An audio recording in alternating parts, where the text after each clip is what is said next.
रियासत गिर सतह पर एहतजाज करने वाले आरटीसी मुलाजमीन के जायज़ मुतालिबात की मंजूरी और खुदसोजी के जरिए फौत होने वाले ड्राइवर शंकर गौड़ की आखिरी रसूमात में शिरकत के अलावा पसमानदगान को पुरसा देने की गर्ज से हैदराबाद से वरंगल नरसिंहपेट जाने वाले भारत राष्ट्रीय समिति के कायदीन साबिक़ा रियासती वज़ीर दाखिला पी सबिता इंदिरा रेड्डी, साबिक़ा अरकान पार्लियामेंट बी विनोद कुमार, मालूद कविता नायक, इसके अलावा काउंसिल में अपोजिशन लीडर एस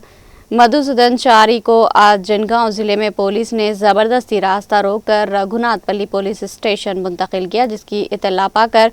रुकने असम्बली जनगांव डॉक्टर पल्ला राजेश्वर रेड्डी अपने हामियों के हमरा पुलिस स्टेशन पहुंचकर महरूज कायदीन को फौरी गैर मशरूत रिहा करने, पुलिस जुल्म के खिलाफ और हुकूमत की हठधर्मी के खिलाफ जबरदस्त नारेबाजी की और आरटीसी मुलाजमीन के तमाम मुतालिबात को फौरी कबूल करने, नेज़ हुकूमत में इंतजाम अपॉइंटमेंट डे का ऐलान करने का मुतालबा किया। उन्होंने बताया कि आरटीसी मुलाजमीन अपने जायज़ मुतालिबात की यकसुई के लिए जमहूरी हक़ का इस्तेमाल करते हुए हड़ताल कर रहे। हुकूमत गैर ज़रूरी तौर पर एहतजाजी मुलाजमीन को रासा और मुश्तअल कर रही है, जिसके नतीजे में नरसिंहपेट ज़िला वरंगल में शंकर गौड़ नामी ड्राइवर ने खुदसोजी के जरिए अपनी कीमती जान नजराना पेश किया, जिसके पेश नज़र हुकूमत को आरटीसी मुलाजमीन के मुतालिबात मंजूर करना होगा। डॉक्टर पल्ला राजेश्वर रेड्डी ने आरटीसी मुलाजमीन को बाकी 2 PRC का ऐलान करने का भी मुतालबा किया।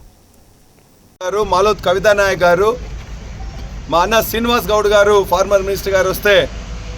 ఇక్కడ అరెస్ట్ చేసి పోలీస్ స్టేషన్లో పెట్టడం దుర్మార్గం. మేము ఏం చేస్తాం, అక్కడికి పోయి చనిపోయిన దగ్గర పోయి కుటుంబానికి అండగా ఉంటాం, కనీసం వాళ్ళకు మద్దతుగా ఉండాలి, మిగతా వాళ్ళందరూ కూడా చేయకూడదని చెప్పడానికి అని చెప్పేసి పెద్దలు సబితా ఇంద్రారెడ్డి గారు వస్తే పోలీసులు ఈ విధంగా ప్రవర్తించడం కరెక్టా? ఇవాళ మీరు చెప్పిన హామీలనే కదా ఈ ప్రభుత్వం చేయాలని చెప్పేసి ఇలా కార్మికులు కోరుతున్నది. ఆనాడు మీరు మేనిఫెస్టోలో పెట్టారు కదా, మేనిఫెస్టోలో మీరు పెట్టిన విధంగా అపాయింటెడ్ డే ప్రకటిస్తామన్నారు, ప్రకటించండి. 2021-25 సంబంధించిన PRC ఇవ్వలేదు, ఇస్తామని చెప్పారు.